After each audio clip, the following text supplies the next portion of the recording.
ನಮಸ್ತೆ ವೀಕ್ಷಕರೇ, ಇಬ್ಬನಿ ನ್ಯೂಸ್ಗೆ ಸ್ವಾಗತ. ಕೂಡ್ಲಿಗಿ ಯಾವುದೇ ಷರತ್ತುಗಳಿಲ್ಲದೆ ತಕ್ಷಣವೇ ಮಹಿಳಾ ಮೀಸಲಾತಿ ಮಸೂದೆಯನ್ನು ಜಾರಿಗೊಳಿಸುವಂತೆ ಆಗ್ರಹಿಸಿ ಜನವಾದಿ ಮಹಿಳಾ ಒಕ್ಕೂಟದ ವತಿಯಿಂದ ಕೂಡ್ಲಿಯಲ್ಲಿ ಪ್ರತಿಭಟನೆ ನಡೆಸಲಾಯಿತು. ದೇಶದ ವಿವಿಧ ಭಾಗದ ಸಂಘಟನೆಗಳು ಒಗ್ಗಟ್ಟಾಗಿ ರಾಷ್ಟ್ರೀಯ ಮಹಿಳಾ ಮೀಸಲಾತಿ ಒಕ್ಕೂಟ ರಚಿಸಿ ಶಾಸನಸಭೆಯಲ್ಲಿ ಮಹಿಳೆಯರಿಗೆ 33% ಮೀಸಲಾತಿಯನ್ನು ಕಲ್ಪಿಸುವ ಸಂವಿಧಾನದ 106ನೇ ತಿದ್ದುಪಡಿಯನ್ನು ಇತರ ಷರತ್ತುಗಳನ್ನು ತೆಗೆದುಹಾಕುವ ತಿದ್ದುಪಡಿ ಮಾಡಿ ತಕ್ಷಣ ಜಾರಿಗೊಳಿಸಬೇಕೆಂದು ಕೇಂದ್ರ ಸರ್ಕಾರವನ್ನು ಆಗ್ರಹಿಸಿದೆ. ಸಂದರ್ಭದಲ್ಲಿ ಜನವಾದಿ ಮಹಿಳಾ ಸಂಘದ ತಾಲೂಕಧ್ಯಕ್ಷ ಟಿ ಭಾಗ್ಯಮ್ಮ ಮತ್ತು ಸದಸ್ಯರುಗಳ ಸೋನಿಕಾ, ಯಮನಮ್ಮ, ವೀರಮ್ಮ, ಹುಲಿಗೆಮ್ಮ, ಕವಿತಾ, ಶ್ರೀದೇವಿ, ಚಂದನ, ಲೀಲಾವತಿ, ಶಿವಮ್ಮ ಮುಂತಾದವರು ಭಾಗವಹಿಸಿದ್ದರು. ಚಂದ್ರು ರೂಪಿಸಿದರು. ವರದಿ ಜೆ. ಸೊಲ್ಲೇಶ್, ಕೂಡ್ಲಿಗಿ.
ಇಲ್ಲ ಬಂದಿಲ್ಲ.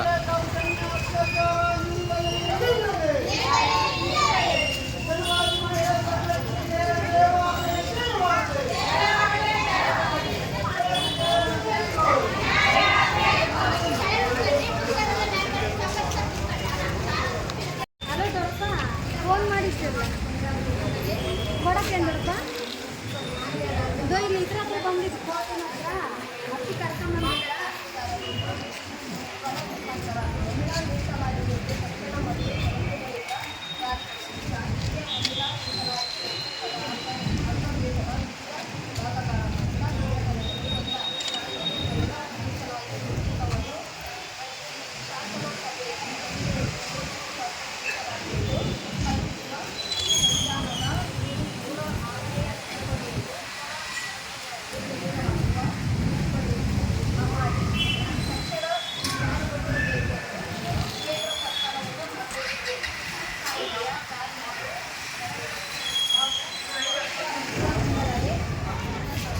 ನಿಖಿಲಗೆ ನಡೆಯುವಂಥ ದೌರ್ಜನ್ಯ ಅತ್ಯಾಚಾರ ಬಹಳ ಆಗ್ತಾ ಇದೆ ದೇಶದಲ್ಲಿ ಮತ್ತು ರಾಜ್ಯದಲ್ಲಿ.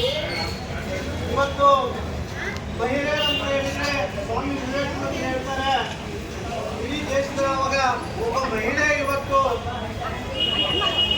ಸ್ವತಂತ್ರವಾಗಿ ಓಡಾಡಬೇಕು, ಅವರ ಇಚ್ಛಾನುಸಾರ ಬದುಕಬೇಕು, ಅವರಿಗೆ ಸ್ವತಂತ್ರ ಇದೆ. ಹೆಣ್ಣಿನ ಕೈಯಲ್ಲಿ ಏನು ದೌರ್ಜನ್ಯಗಳ ಅತ್ಯಾಚಾರಗಳು ನಡೆಸಿ ಹೆಣ್ಣಿನ ಗರ್ಭವನ್ನು ತೋರೋದಲ್ಲ, ಅಯಂಗೂ ಒಂದು ಜೀವ, ಮಹಿಳೆ ಒಂದು ಜೀವ, ಅವರ ಹಕ್ಕನ್ನು ಚಲಾಯಿಸ್ತಕ್ಕಂಥದ್ದು ಅವ್ರಿಗಿದೆ ಎನ್ನುವಂಥದ್ದನ್ನ ಇವತ್ತು ಕಾನೂನು ಹೇಳ್ತಾರೆ. ಸ್ವಾಮಿ ವಿವೇಕಾನಂದರು ಹೇಳ್ತಾರೆ, ಒಂದು ಮನೆಯಲ್ಲಿ ಒಂದು ಸಮಾಜದಲ್ಲಿ ಹೆಣ್ಣು ಸ್ವತಂತ್ರವಾಗಿ ಬದುಕ್ತಾಳೋ, ಹೆಣ್ಣು ತನ್ನಷ್ಟಕ್ಕೆ ತಾನು ಒಮ್ಮೆ ಮಾಡ್ತಾಳೋ, ಸ್ವತಂತ್ರವಾಗಿ ಬದುಕ್ತಾಳೋ, ಅವಾಗ ನಮಗೆ ನಿಜವಾದಂಥ ಸಮಾಜ ಕಟ್ಟಲಿಕ್ಕಾಗೋದು, ನಿಜವಾದಂಥ ಸ್ವತಂತ್ರ ಬಂದಂಗೆ ಆಗೋದು ಬಿಡಬೇಕು ಅಂತ ಹೇಳ್ತಾರೆ. ಇವತ್ತು ಇಡೀ ದೇಶದೊಳಗೆ ಏನು ಹೆಣ್ಣಿನ ಮೇಲೆ ಆಗಿರುವಂಥ ದೌರ್ಜನ್ಯಗಳು ಒಟ್ಟಾಗಬೇಕಂತ ಹೇಳಿದರೆ ಕೇಂದ್ರ ಸರ್ಕಾರ ಇವತ್ತು 33% ಮಹಿಳೆಯರಿಗೆ ಇವತ್ತು ಕೊಡಬೇಕು ಮೀಸಲಾತಿ ಅನ್ನುವಂಥದ್ದು ಏನಿದೆಯೋ ನಮ್ಮ ಜನವಾದಿ ಮಹಿಳಾ ಸಂಘಟನೆ, ಅಖಿಲ ಭಾರತ ಜನವಾದಿ ಮಹಿಳಾ ಸಂಘಟನೆ ಇವತ್ತು ಒತ್ತಾಯ ಮಾಡ್ತಾ ಇದೆ. ಎಲ್ಲ ಮಹಿಳಾ ಸಂಘಟನೆಯ ಪರವಾಗಿ ಎಲ್ಲ ಮಹಿಳಾ ದೇಶದಲ್ಲಿ NFIW ಮತ್ತು ಜನವಾದಿ ಮಹಿಳಾ ಸಂಘಟನೆ ಎಲ್ಲ ಒಕ್ಕೂಟದಿಂದ ಇವತ್ತು ಕೇಂದ್ರ ಸರ್ಕಾರವನ್ನು ಒತ್ತಾಯ ಮಾಡ್ತಾ ಇದೆ. ಮಹಿಳೆಯರು ಎಲ್ಲಿ ಇವತ್ತು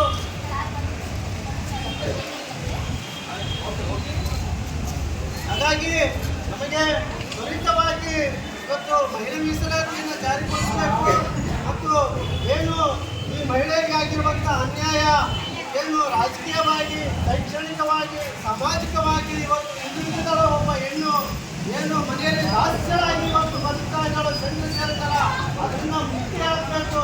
ಇವತ್ತು ಪುರುಷರ ಏನು ಸರಿಸಮಾನವಾಗಿ ಕಚೇರಿಗಳಲ್ಲಿ ಮತ್ತು ದೊಡ್ಡ ದೊಡ್ಡ ನೌಕರಿಗಳಲ್ಲಿ ಇವತ್ತು ರಾಜಕೀಯವಾಗಿ ಬೆಳೀತಾ ಇದ್ದಾಳೋ ಎನ್ನುವಂಥದ್ದನ್ನು ನಾವು ಅರ್ಥ ಮಾಡ್ಕೊಳ್ಬೇಕು. ಅಯ್ಯೂ ಕೂಡ ಇವತ್ತು ಮಹಿಳೆಯರಿಗೆ ಇವತ್ತು ಪ್ರಾಧಾನ್ಯ ಕೊಟ್ಟರೆ ಈ ದೇಶದಲ್ಲಿ ಸುಧಾರಣೆ ತರೋದಕ್ಕೆ ಯಾವುದೇ ಸಂಶಯವಿಲ್ಲ, ಒಂದು ಮನೆ ನಡೆಸೋದಕ್ಕೆ ಸಂಶಯವಿಲ್ಲ. ಇವತ್ತು ಹೆಣ್ಣು ಸಾಧನೆ ಮಾಡಿದೆ ಅಂತ ಹೇಳಿದರೆ ಅದು ಗಂಡಿಗೆ ಒಂದು ಬಲ ಎನ್ನುವಂಥದ್ದನ್ನು ನಾವು ಅರ್ಥ ಮಾಡ್ಕೊಳ್ಬೇಕು. ಹಾಗಾಗಿ ಇಡೀ ಕೇಂದ್ರ ಸರ್ಕಾರ ಮತ್ತು ರಾಜ್ಯ ಸರ್ಕಾರಗಳು ಮಹಿಳೆಯರು ಮೀಸಲಾತಿಯನ್ನು 33% ಏರಿಸಬೇಕು. ಅವರು ಕೂಡ ರಾಜಕೀಯ ಮಾಡಬೇಕು, ಅವರು ಕೂಡ ಅಧಿಕಾರಿಗಳಾಗಬೇಕು, ಅವರು ಕೂಡ ತಹಸೀಲ್ದಾರ್ ಆಗಿದ್ದಾರೆ, ಅವರು ಕೂಡ DC ಅವರಾಗಿದ್ದಾರೆ. ಎಲ್ಲ ಅಧಿಕಾರಿಗಳನ್ನು ಇವತ್ತು ಮನೆ ಬಿಟ್ಟು ಹಲೋ ದೊಡ್ಡಪ್ಪ, ಫೋನ್ ಮಾಡಿದ್ದೀರ ಕೊಡಕ್ಕೆ ದೊಡ್ಡಪ್ಪ? ಇದು ಇಲ್ಲಿ ಇದ್ರ ಹತ್ರ ಬಂದಿದ್ದು ಫೋನ್ ಹತ್ರ ಅಕ್ಕಿ ಕರ್ಕೊಂಬಂದಿದ್ದೀರ.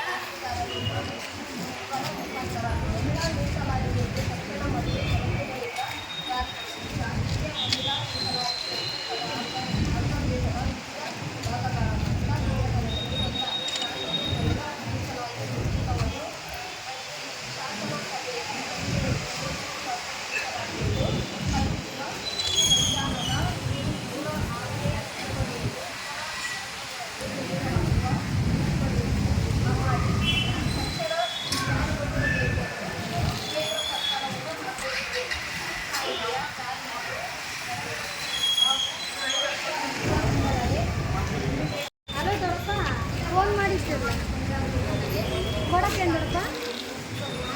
ಇದು ಇಲ್ಲಿ ಇದ್ರ ಹತ್ರ ಬಂದಿದ್ದು ಫೋನ್ ಹತ್ರ ಅಕ್ಕಿ ಕರ್ಕೊಂಬಂದಿದ್ದೀರ.